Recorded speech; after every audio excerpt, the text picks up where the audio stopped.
ডিম বিরিয়ানিও যে এত বেশি মজা হতে পারে সেটা হয়তো না খেলে আপনিও বুঝবেন না। হ্যালো গাইস, আসসালামু আলাইকুম। আজকে আমি আপনাদেরকে ডিম আর আলু দিয়ে খুবই সহজভাবে ডিমের বিরিয়ানি করে দেখাবো। এই রান্নাটি করতে কিন্তু একদমই কোনো ঝামেলা নেই। ঘরোয়া কিছু সামান্য মশলা দিয়ে কিন্তু রান্নাটি করে নেওয়া যায়। বাসায় যদি মাংস না থাকে আর যদি বিরিয়ানি খেতে ইচ্ছে করে তাহলে কিন্তু খুব সহজে আপনারা এভাবে ডিমের বিরিয়ানি রান্না করতে পারেন। তাহলে মূল রেসিপিতে চলে যাওয়া যাক। বিরিয়ানি রান্না করার জন্য প্রথমে ভাতটা রেডি করে নিচ্ছি। প্রথমে এক পাতিল পানি আমি গরম হতে দিয়েছি। ফ্লেভারের জন্য লবঙ্গ, দারুচিনি, এলাচ আর কিছু ধনিয়া পাতা কুচি দিয়ে দিলাম। লবণ দিয়ে দিলাম আর যখন একটা ভালো করে বলক উঠে আসবে সেই পর্যায়ে এখানে আমি আগে থেকে ভিজিয়ে রাখা চাউলগুলো দিয়ে দিলাম। চাউলগুলো এভাবে আগে থেকে ফুটিয়ে নিলে কিন্তু বিরিয়ানিটা একদম ঝরঝরে হয়। আর এই চাউলটা কিন্তু পুরোপুরি সিদ্ধ করা যাবে না, 80% মতো সিদ্ধ করে নিলে কিন্তু হবে। তো এই পর্যায়ে এটাকে চুলা থেকে নামিয়ে পানি ঝরিয়ে ভাতটা আলাদা করে নিব। এরপর চুলায় একটা প্যান বসিয়ে দিলাম আর তাতে একটু তেল দিয়ে তেলটা গরম হয়ে আসার পরে লবণ, হলুদের গুঁড়া আর মরিচের গুঁড়া দিয়ে তেলের সাথে একটু ভালো করে মিশিয়ে নিলাম। এরপর সিদ্ধ করে রাখা ডিমগুলো তেলের ভিতর দিয়ে দিলাম। এবার খুব সুন্দর করে ভেজে নিতে হবে। আর এইভাবে তেলের মধ্যে হলুদ আর মরিচের গুঁড়া দিয়ে ডিম ভাজলে কিন্তু ডিমের কালারটা অনেক সুন্দর হয়। ডিমগুলো উঠিয়ে নিচ্ছি। এবারে একই তেলের মধ্যে আমি কেটে রাখা কিছু আলু দিয়ে দিলাম।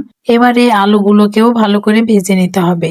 একটু লাল লাল করে যখন ভাজা হয়ে যাবে সেই পর্যায়ে এই আলুগুলো আমি উঠিয়ে নিচ্ছি। আর এই তো দেখতেই পাচ্ছেন ডিম আর আলু কিন্তু একদম সুন্দর করে ভাজা হয়ে গিয়েছে।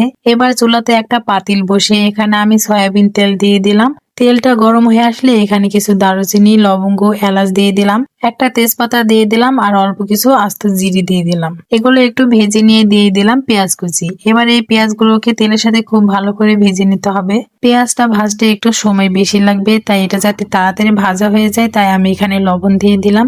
এতে কিন্তু পেঁয়াজটা খুব তাড়াতাড়ি ভাজা হয়ে যাবে। এই তো খুব সুন্দর করে ভাজা হয়ে গিয়েছে। এবার এখান থেকে কিছু পেঁয়াজ আমি উঠিয়ে রাখছি। এরপর দিয়ে দিচ্ছি আদা রসুন বাটা আর এই আদা রসুনের কাঁচা গন্ধটা চলে যাওয়া পর্যন্ত কিন্তু ভেজে নিতে হবে।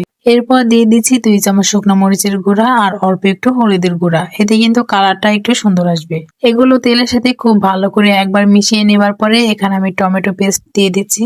এবার এটাকে খুব ভালো করে এই মশলার সাথে মিশিয়ে নিচ্ছি। মশলা থেকে যখন পানিটা শুকিয়ে যাবে, তেলটাও ছেড়ে দেবে আর কালারটাও খুব সুন্দর আসবে, সেই পর্যায়ে এখানে আমি 1 চামচ জিরে গুঁড়া আর 1 চামচ ধনিয়া গুঁড়ো দিয়ে দিলাম। আবারও খুব ভালো করে মিশিয়ে নিলাম। আর মিশিয়ে নেবার পরে এখানে টক দই দিয়ে দিতে হবে। বাসায় টক দই ছিল না, তাই এখানে আমি গরুর দুধের সাথে লেবুর রস মিশিয়ে এখানে দিয়ে দিলাম। এটা দেওয়ার পরে চুলা জালটা একদম লো করে দিয়েছি। এবার আস্তে আস্তে এইগুলোকে খুব ভালো করে কষিয়ে নিতে হবে। মশলা থেকে খুব ভালো করে তেল ছেড়ে দেওয়ার পরে এখানে আমি একটা কাঁচামরিচ কেটে দিয়ে দিলাম আর 2 চামচ বিরিয়ানির মশলা দিয়ে দিলাম আর স্বাদ মতো লবণ দিয়ে দিলাম।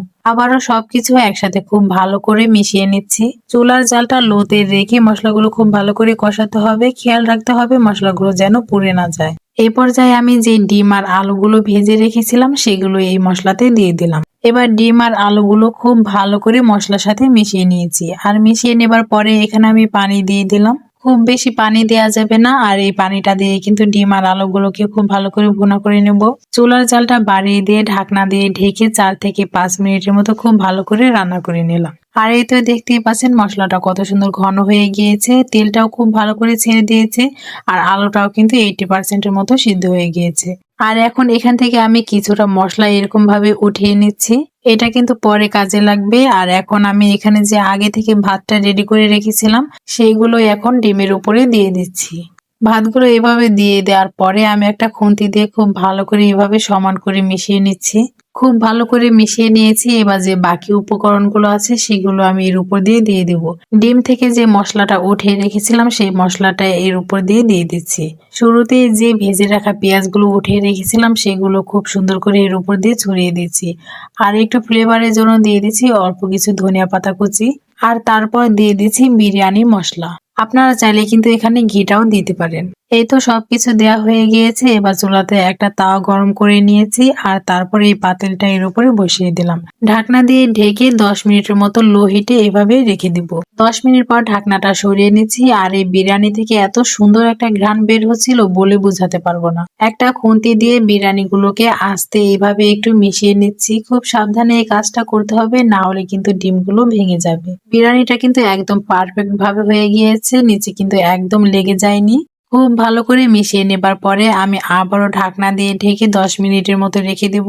আর এই পর্যায়ে কিন্তু চুলার জালটা অফ থাকবে। তাহলে দেখতেই পেলেন আমি কত অল্প সময়ে আর ঘরোয়া মশলা দিয়ে কত সহজভাবে বিরিয়ানিটা রান্না করে দেখালাম। বিরিয়ানিটা দেখে আপনারা নিশ্চয়ই বুঝতেই পেরেছেন কতটা লোভনীয় হয়েছে। ছোট বাচ্চারা কিন্তু অনেক সময় বিরিয়ানি খাওয়ার জন্য বায়না করে। আপনারা চাইলে কিন্তু আমার এই রেসিপি ফলো করে এভাবে একবার ডিমের বিরিয়ানি রান্না করে পরিবারের সবাইকে খাওয়াতে পারেন। ছোট বড় সবাই কিন্তু আপনার অনেক প্রশংসা করবে। রেসিপিটি কেমন লেগেছে কমেন্ট করে জানাতে কিন্তু ভুলবেন না। সবাই ভালো থাকবেন। আল্লাহ হাফেজ।